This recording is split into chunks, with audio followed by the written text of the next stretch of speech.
तो चलिए यहाँ पर एक इम्पॉर्टेंट क्वेश्चन है। Establish R2/R1 equal to R4/R3 for Wheatstone bridge. अब ये तो एनसीईआरटी में है, पर कई टीचर्स एनसीईआरटी को फॉलो नहीं कर रहे हैं और एग्ज़ाम में भी ये जो ऐसा आ जाता है इसकी जगह पर P/Q इक्वल टू R/S को प्रूव करना है। एनसीईआरटी में क्या दिया है, R2/R1 इक्वल टू क्या हो गया, R4/R3। लेकिन कभी कभी एग्जाम में क्वेश्चन ऐसा आ जाता है P/Q इक्वल टू R/S। ठीक है, अब यहाँ पर समझते हैं कि व्हीट स्टोन ब्रिज क्या होता है और इसका हम इससे क्या फाइंड करते हैं। तो सबसे पहले व्हीट स्टोन ब्रिज को देख लेते हैं, इसका डायग्राम समझते हैं। यहाँ पर मान लीजिए एक सर्किट है और यहाँ पर एक रेसिस्टेंस लगा हुआ है इस तरह से, और इसका नाम क्या हो गया, R2। ठीक है, और इसमें जो करंट इधर फ्लो हो रहा है ये क्या है, I2। इधर हम एक मान लेते हैं, ये भी एक रेसिस्टेंस लिखा है, इसमें 4 रेसिस्टेंस लगे होते हैं, इसको हम क्या मान रहे हैं, R1। और इसमें जो करंट फ्लो हो रहा है ये क्या हो गया, I1। और इस तरह से यहाँ पर ये बैटरी का पॉजिटिव टर्मिनल इधर जुड़ा है, तो करंट पॉजिटिव टर्मिनल से फ्लो होता है निगेटिव टर्मिनल की ओर। तो इस तरह से यहाँ पर ये हमें ये बना दिया, इसकी बैटरी हो गई। यहाँ पर एक क्या है, एक की लगा दी है जिससे हम इस सर्किट को ऑन करेंगे या ऑफ करेंगे। और यहाँ इसका ईएमएफ कहलाया, सेल का जो पोटेंशियल डिफरेंस होता है ओपन सर्किट में उसको ईएमएफ बोलते हैं। और यहाँ से ये इसी पॉइंट पर आ गया है। अब देखिए ये पॉइंट हो गया, ये पॉइंट हो गया, इस पॉइंट का नाम क्या है, ए, इस पॉइंट का नाम क्या रखा है, बी। अब यहाँ पर हम देख लेते हैं, ये इसमें लगा है ये गैल्वेनोमीटर। गैल्वेनोमीटर एक डिवाइस होता है जो करंट को डिटेक्ट करता है ना, करंट को क्या करता है, डिटेक्ट करता है और नल कंडीशन बता देता है कि किसी सर्किट में करंट फ्लो हो रहा है कि नहीं हो रहा है। ठीक है, ये डी वाला पॉइंट हो गया। अब यहाँ से देखिए, यहाँ से फिर एक रेसिस्टेंस हम लगाते हैं, ये रेसिस्टेंस ये क्या कहलाता है, R4। और ये होता है हमारे पास अननोन रेसिस्टेंस, माने इसका हमको पता नहीं है, क्योंकि इसका हम यूज उसमें करते हैं जिससे अननोन रेसिस्टेंस फाइंड कर सकते हैं। तो अननोन रेसिस्टेंस को इस ब्रांच में लगाते हैं। ठीक है, इसके बाद यहाँ पर देख लेते हैं, ये है मेरे पास, इधर करंट आया, इधर करंट आया, इधर जाएगा, ये हो गया I3 और ये हो गया R3। और ये है स्टैंडर्ड आर्म, माने इसमें जो है हमको नॉन करंट पता रहता है। ये सारे नॉन करंट है, एक या नॉन करंट है, एक में हमको पता है कि ये कौन सा करंट है। ठीक है, इस तरह से हम सर्किट ड्रॉ कर लेते हैं और ये वाला सी पॉइंट हो गया। तो सर्किट समझ में आ गया। सर्किट बनाने के लिए आपको सीधा सीधा है कि एक पैरेललोग्राम बना लेना है और उसकी हर ब्रांच में क्या करना है, एक एक रेसिस्टेंस जोड़ देना। ये R1 R2 और नीचे R3 R4। करंट का डायरेक्शन ए से चालू होगा, बी पे चालू होगा, और ये यहाँ पर ये फोर्थ ब्रांच में जा रहा है तो I4। करंट जैसे 2 है रेसिस्टेंस तो I2, R4 है तो I4, I3 है तो I3। करंट का डायरेक्शन यहाँ से ले जाना है, इस ब्रांच में यहाँ ख़त्म करना है, यहाँ से ले जाना है, इधर से ले जाना है। और यहाँ पर ये हो गया। इसमें जो करंट फ्लो होता है उसको हम क्या लिखते हैं, IG। गैल्वेनोमीटर में इधर की ओर ये करंट फ्लो हो रहा है। ठीक है, अब इसका हम वर्डिंग कर देंगे, जो इसमें दिखता है उसी को हमको लिख देना है। ठीक है, क्या है, in Wheatstone bridge 4 resistance R1 R2 R3 R4 are connected to the arms of the parallelogram. आप देख रहे होंगे, इसमें दिख रहा है कि यहाँ पर व्हीट स्टोन ब्रिज में एक पैरेललोग्राम है, उस पैरेललोग्राम के चारों आर्म्स में R1 R2 R3 4 जो हैं कनेक्टेड हैं रेसिस्टेंस। ठीक है, उसी को हम यहाँ पर लिख देंगे अपने वर्ड्स में, where R1 R2 are non resistance. जो हम R1 और R2 जोड़ेंगे ये ऐसे रेसिस्टेंस है जो हमको पता है।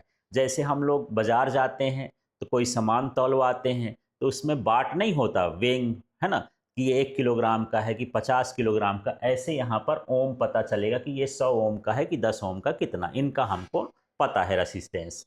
ठीक है, R3 is a variable resistance. ये जो R3 है ये वेरिएबल है, इसको हम कम ज़्यादा कर सकते हैं, ठीक है, घटा बढ़ा सकते हैं, ऐसा है।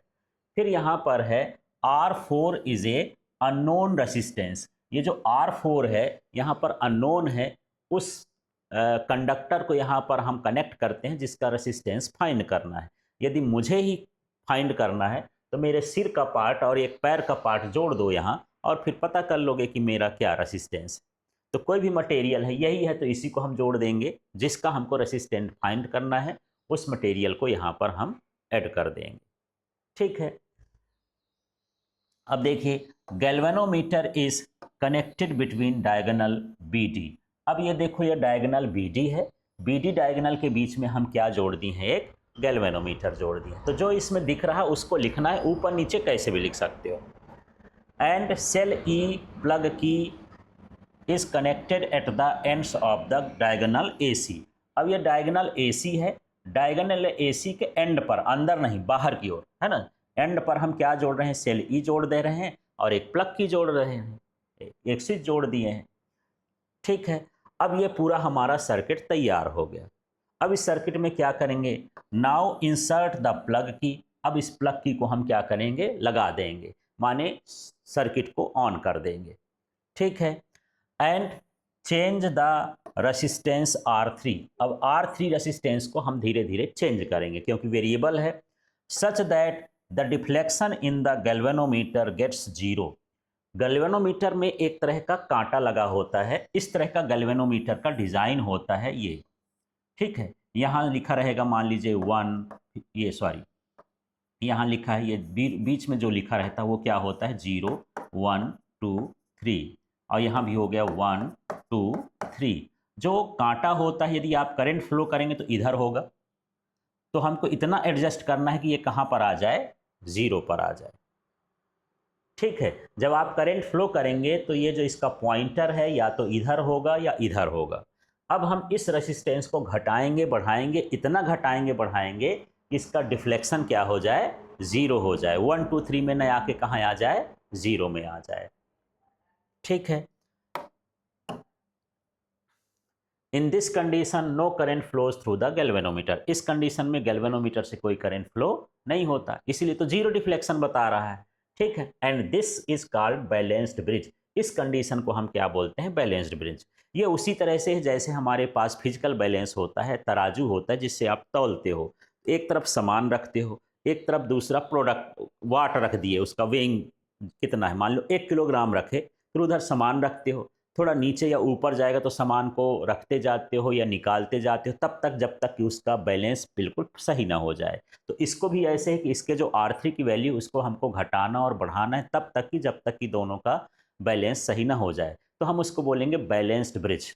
तो पूछ देता है what do you mean by balanced bridge, when galvanometer gets 0 deflection. जब गैल्वेनोमीटर 0 डिफ्लेक्शन देता है तो उसको हम क्या बोलते हैं, बैलेंस्ड ब्रिज बोलते हैं, ठीक है। अब हम यहाँ पर पॉइंट बी में KCL लगाएंगे। At point B from the KCL, Kirchhoff का करंट लॉ। अब करंट लॉ ये कहता है कि किसी जंक्शन पर जितना करंट एंटर कर रहा है और जितना लीव कर रहा है वो क्या होता है, इक्वल होता है। तो चलिए हम बी पॉइंट देखते हैं। यहाँ पर ये बी पॉइंट है, थोड़ा सा देख लेते हैं। ये मेरे पास बी पॉइंट है, यहाँ से जो करंट आ रहा है ये, ठीक है, ये क्या रहा है, I2। कितना करंट आ रहा है, I2, और इससे जो लीव कर रहा है ये है I4 और क्या है, IG। तो जितना एंटर करेगा और जितना लीव करेगा उनका सम क्या होता है, इक्वल होता है। तो क्या लिखना चाहिए, I2 equal to I4 plus IG होगा। तो यही चीज़ यहाँ पर हम लगा दिए हैं। तो आप यदि देखेंगे ये लिखा है I2 equal to IG plus I4, इसको इधर भी लिख सकते हो, लेकिन IG की वैल्यू क्या है, 0। यहाँ पर आपने लिख रहा है कि गैल्वेनोमीटर गेट्स 0, उसका डिफ्लेक्शन 0 हो गया, माने इसमें करंट फ्लो नहीं हो रहा। तो यहाँ पर जो गैल्वेनोमीटर का करंट है वो 0 ले लेंगे, तो I2 इक्वल टू क्या हो गया, I4, ठीक है। अब इसी तरह से हम पॉइंट डी पर भी KCL लगाएंगे। तो चलिए इस पूरा डायग्राम आप देखेंगे तो पॉइंट डी में यहाँ पर देख रहे हैं, ये है मेरे पास पॉइंट डी, इधर से जो करंट आ रहा है ये ऊपर से आएगा ना, इस करंट का नाम क्या हो गया, IG। जो इधर से करंट आ रहा है ये क्या हो गया, I1। और जो इधर करंट आ रहा है ये क्या हो गया, I3। आने वाले करंट कौन है इसमें, इंटर करने वाले, इस पॉइंट पर एंटर कौन कर रहा है, IG और I1। तो I1 plus IG equal to क्या हो जाएगा, I3 हो जाएगा। तो यही हम डी पॉइंट पर KCL लगा रहे हैं। तो देखिए डी पॉइंट पर जब KCL लगाएंगे तो ये हो जाएगा I1 plus IG equal to क्या हो गया, I3।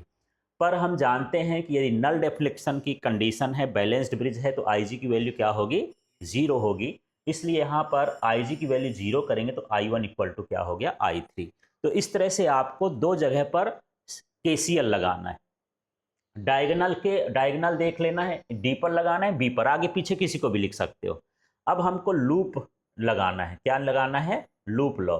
तो इन लूप ADBA KVL में, तो ये लूप क्या होता है, एक घेरा होता है। आप ऐसे चल रहे हो कि ए से कहाँ गए, डी में, डी से कहाँ गए, बी में, बी से कहाँ आए, ए में, एक लूप ये हो गया। ठीक है, तो यहाँ पर यदि मैं थोड़ा सा डायग्राम दिखा दूं तो यहाँ पर क्या करेंगे, जो रूल होता है ये कहता है कि हमको करंट का और रेसिस्टेंस का क्या करना है, प्रोडक्ट। तो ये मेरे पास क्या है, I1 और ये क्या है, R1। ठीक है, ये A और D हो गया। फिर AD के बाद यहाँ पर जब हम इधर की ओर जाएंगे, ये करंट नीचे है ना, ये हो गया IG और यहाँ पर क्या हो गया, G। और जब मैं फिर यहाँ से इधर की ओर आ जाऊंगा तो ये करंट तो इधर है, ये क्या हो गया, I2 और ये क्या हो गया, R2। ये एक लूप बन गया। जितना मैं बनाया हूं ये एक क्या कहलाया, लूप। इसका नाम है ADBA, माने यहां से चल के और यहीं पर जाना है, इधर देखना ही नहीं अभी। और हमको क्या निकालना है, यहां हो जाएगा I1 R1। यदि हम करंट के डायरेक्शन में जा रहे हैं तो प्लस ले लेंगे, अपोजिट डायरेक्शन में जाएंगे तो माइनस।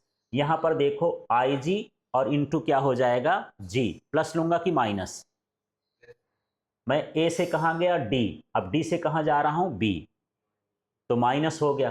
फिर मैं इधर जा रहा हूँ, B से कहाँ जा रहा हूँ, A, लेकिन करंट का डायरेक्शन उधर है, तो क्या हो जाएगा, ये I2 R2 किसमें, माइनस में।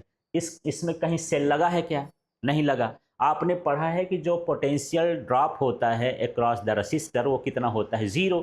माने इनका यदि मैं सम करूँ, I1 R1 माइनस IG और माइनस I2 R2, ये इसका सम कितना हो जाएगा, 0।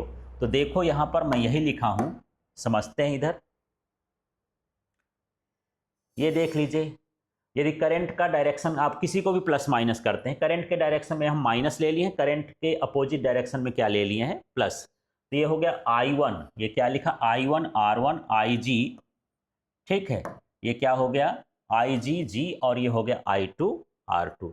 अब जानते हैं कि जो IG की वैल्यू होती है वो कितनी होती है, 0।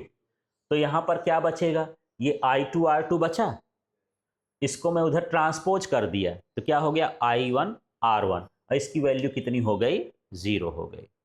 ठीक है, अब इसी तरह का यहां पर हम देखेंगे तो ये R2 अपॉन R1 हो गया और ये I1 अपॉन क्या हो गया, I2 हो गया। इस तरह से हमको कर देना। ठीक है, अब हम दूसरा लूप लेते हैं, इन लूप CBDC, है ना। अब CBDC वाला लूप देख लेते हैं। अच्छा, आपको यदि भूल जाए कि जो सर लूप लिए थे वो तो ADBA लिए थे, आप यदि ABDA भी लेते हो, उधर से भी चल देते हो तो कोई फर्क नहीं पड़ेगा, सेम आएगा। ठीक है, अभी मैं क्या ले रहा हूं, BCDB, क्या ले रहा हूं, BCDB या DCBA, कुछ भी ले लो। बस आपको ये समझना है कि यहाँ पर करंट के डायरेक्शन में जब हम जाएंगे तो माइनस लेंगे और करंट के अपोजिट जाएंगे तो क्या ले लेंगे, प्लस लेंगे। तो यहाँ पर ये I3 जा रहा है, यहाँ R3 जा रहा है। यहाँ पर देखो ऐसे जाएंगे तो ये I4 है और ये क्या है, R4 है। अब हमारे जाने का तरीका यदि ऐसे हुआ तो I4 R4 किस में हो जाएगा, माइनस में। यदि आएंगे इधर तो ये प्लस में हो जाएगा, I3 R3। फिर हम इधर की ओर बात कर रहे हैं तो ये किस में हो जाएगा, माइनस में। ठीक है, आपको ये समझना है कि लूप में हम किधर से फॉलो कर रहे हैं। जैसे मैं बोल रहा हूं BCDB, तो यदि मैं इधर से चलूं तो I4 और R4 करंट के डायरेक्शन में है, माइनस ले लेना है। तो क्या हो जाएगा, -I4 R4, इनका मल्टीप्लाई करते जाना है। फिर मैं इधर आया, करंट के अपोजिट डायरेक्शन में आ रहा, तो प्लस में ले लेना, तो क्या हो जाएगा प्लस I3R3। अब मैं इधर जाऊंगा तो करंट के अपोजिट डायरेक्शन में गया, तो प्लस IG और इंटू क्या हो जाएगा G। अब मैं उल्टा लूप ले रहा हूँ, BDCB ले रहा हूँ। तो अब बताओ ऐसे लिखूंगा तो क्या लिखूंगा, -I3R3, और इधर लिखूंगा तो प्लस, इस तरह से। ठीक है, तो चलिए जो हमारे पास अगला पॉइंट है तो यहाँ पर देख लेते हैं। ये मेरे पास आ गया है जो लूप CBDC में, तो I4R4 माइनस IGG I3, और ये क्या हो गया R3 हो गया। क्लियर हो गया इतना। अब यहाँ से इसकी वैल्यू क्या होती है, 0 होती है, तो मेरे पास ये बच जाएगा I4R4, इस साइड बचा ना, ये वाला और ये वाला बचा, तो इसको मैं ट्रांसपोज कर दूंगा तो इस तरह से आ जाएगा। गुड। यहाँ R4 अपॉन क्या हो गया R3, और ये I3 अपॉन क्या हो गया I4। लेकिन इसके पहले आप प्रूव कर चुके हो कि I3 की वैल्यू क्या है। यहाँ पर देखो I3 की वैल्यू क्या है, I3 की वैल्यू क्या है I1, और I4 की वैल्यू क्या है I2। तो यहाँ पर हम लिख देंगे क्या, I3 अपॉन I3 की जगह I1 और I4 की जगह क्या हो गया I2। अब मेरे पास दो इक्वेशन बनेंगे, एक इक्वेशन ये है, दोनों इक्वेशन को आप देख लो। एक इक्वेशन ये हो गया, एक इक्वेशन वो हो गया। तो यहाँ पर देखो ये वाला है ना, और ये वाला, यदि ये सेम है, ये दोनों कैसे हैं सेम है, तो ये वाले भी कैसे आ जाएंगे सेम। जैसे मैं इसको कॉपी कर दिया, R2 अपॉन क्या हो गया R1, और यहाँ पर क्या हो गया R4 अपॉन क्या हो गया R3। अब इसमें से जो मेरे पास अननोन रेसिस्टेंस था क्या R4, इनकी वैल्यू पता है, तो R4 की वैल्यू हम फाइंड कर सकते हैं। इस तरह से ये बैलेंस्ड कंडीशन में R4 की वैल्यू निकालना है।